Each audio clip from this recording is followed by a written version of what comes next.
Pois não, Thiago?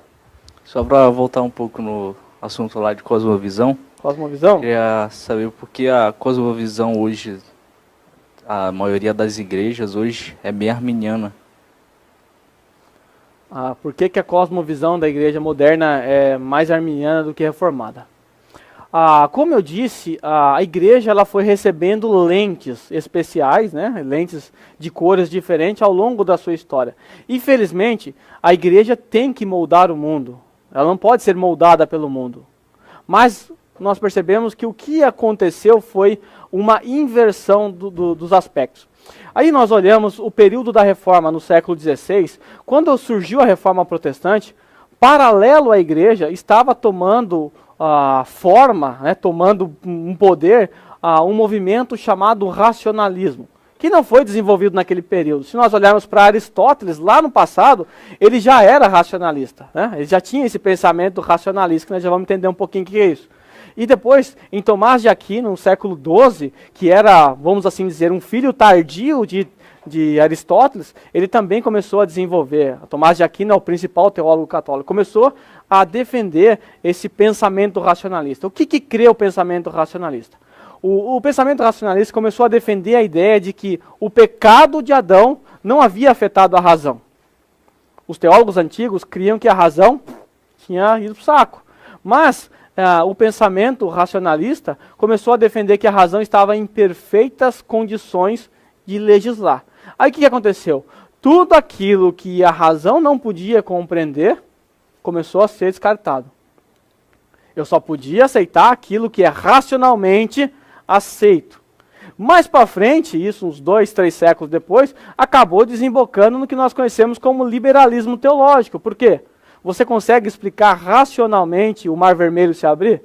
Não. Você consegue explicar racionalmente as 10 pragas? Não. Então os teólogos liberais começaram a defender a ideia de que essas coisas, na verdade, são apenas mito, né? Aí você vai ver Bultmann defendendo essa ideia, desembocou nisso. Mas isso começou com esse pensamento racionalista que começou a tomar conta da igreja.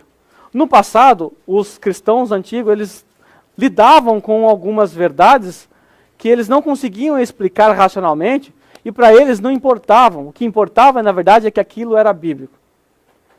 E eles criam na doutrina da soberania de Deus, né, a posição reformada, isso foi até o século XVII, XVIII, era assim, a cosmovisão abrangente da igreja.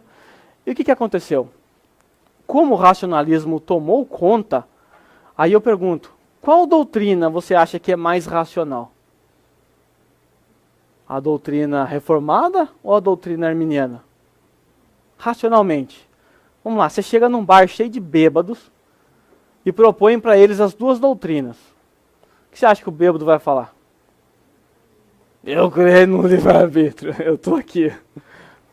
Ele vai crer nisso, ele vai abraçar, é unânime, né? Todos nós que somos influenciados pelo pensamento racionalista, nós tendemos a crer nisso. Por quê? Porque é racionalmente aceito. Nós vamos ver daqui a pouco que existe na teologia alguns choques.